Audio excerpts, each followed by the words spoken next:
Hi, my name is Kieran Darkwater, and today we're going to be talking about racist bias in Hurricane Katrina coverage.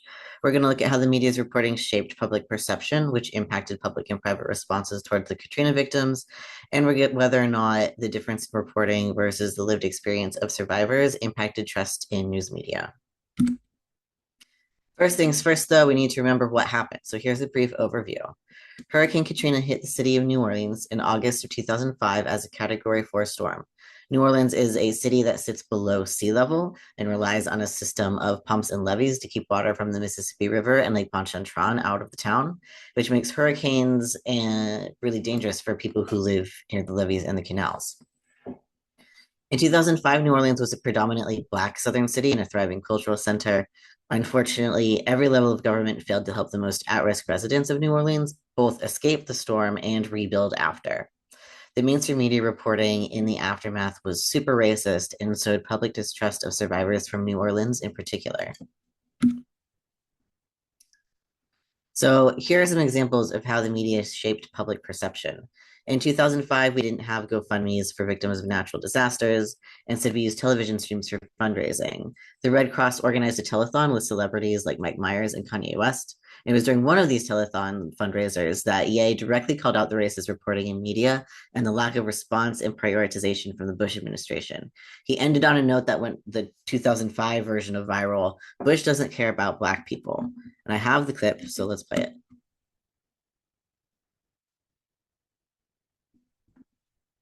Of the city has changed. Of the city has changed dramatically, tragically, and perhaps irreversibly. There's now over 25 feet of water where there was once city streets and thriving neighborhoods. I hate the way they portray us in the media. If you see a Black family, it says they're looting. See a white family, it says they're looking for food. And you know it's been 5 days because most of the people are Black.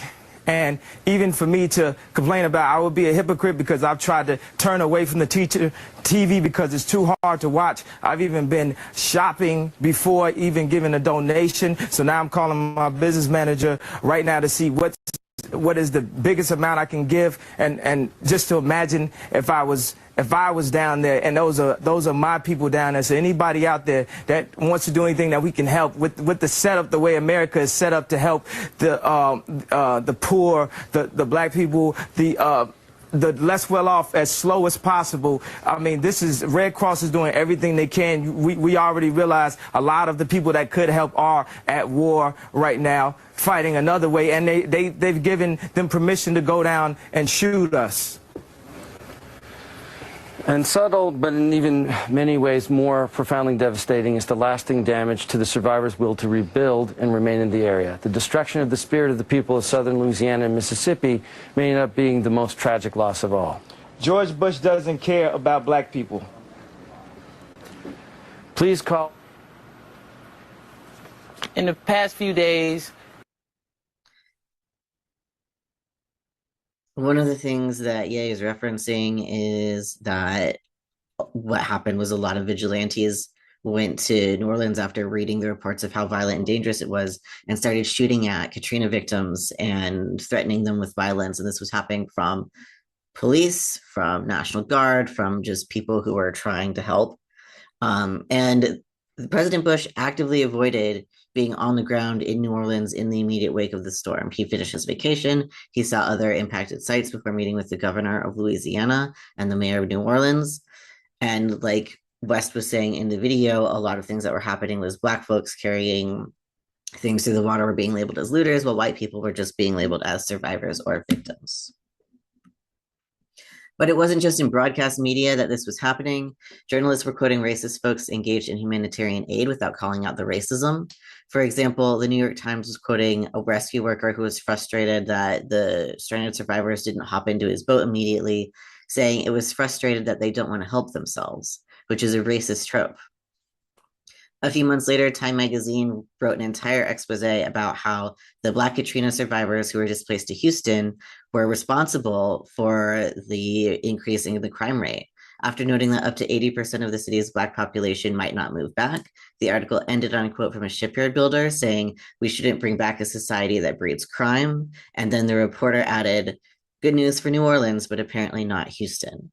And this was just run of the mill racism that happened as standard in 2005. And it was being called out, and it did start a good conversation, but it also really impacted the way that people treated Hurricane Katrina victims.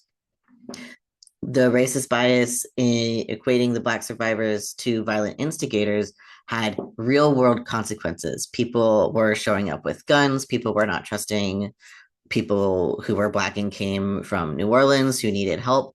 It was devastating. The presentation and sensationalist bias tactics that were used in these reports were dog whistles, loaded language, stereotyping, false equivalences, and double standards.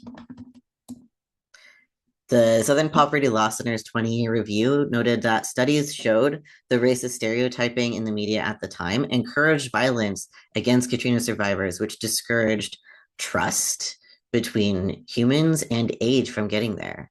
A 2007 small sample research study also confirmed that the racially biased coverage and the great disparity between the lived experiences of survivors and the sensationalized media reporting eroded trust in broadcast news media, which is reasonable.